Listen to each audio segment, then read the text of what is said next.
Crisp boxes are some of our most popular projects in the magazine, so it's always a little bit of a challenge trying to come up with something that's new, but I think you've done it here. I think we have. These boxes are based on Japanese puzzle boxes, and I have one here. Now, if you'll notice, no hardware, no hinges, no hasp, just a box. But it requires 5 moves to open up. And Japanese puzzle boxes are fascinating. They can require anywhere from 3 to well over 100 moves. So let me show you how this one opens up. First, I'm going to slide this key over. I'll push this end down. I'm going to slide the lid of the box over that end, come to the other end, slide that end down, and now I can open the box and reveal the contents inside. I like the double discovery here of trying to figure out how the box opens up and then to figure out what's inside. But I think as a woodworker, there's also the engineering part of it of how am I going to make this? Absolutely, and that's half the fun of this project. The project itself is based on a lot of intricate joints which have to move against each other. And so to do that, we've used a router table.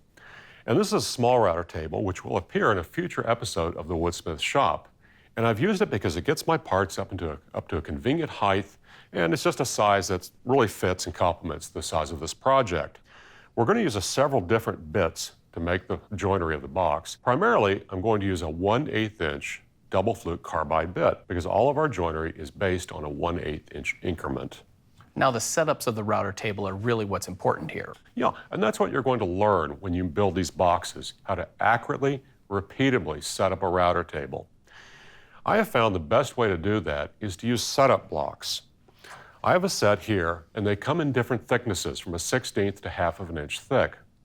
And so what I can do for an 1/8 inch distance between the router bit and the fence is take an 1/8 inch setup block and slide it between the fence and the bit. And so instead of having to squint and look at a ruler and try and nudge things back and forth, it's a go, no-go gauge. When I get it behind that bit, it's dead on 1/8 inch.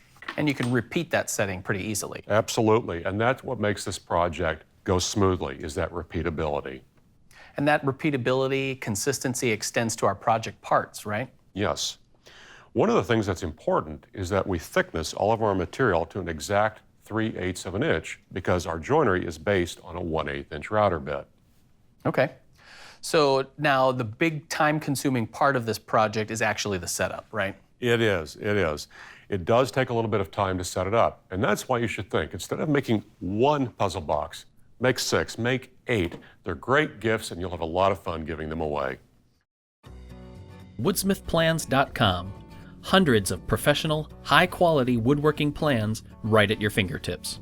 Every single plan is presented as an easy-to-download digital package that includes pages of step-by-step instructions, full-color photos, illustrations, and exploded views, retail sources for hardware and supplies, plus a cutting diagram and materials list.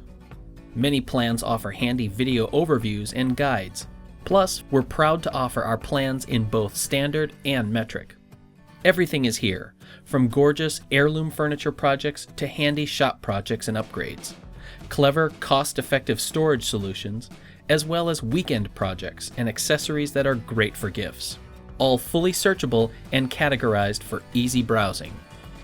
Woodsmithplans.com, everything you need for building fine woodworking projects.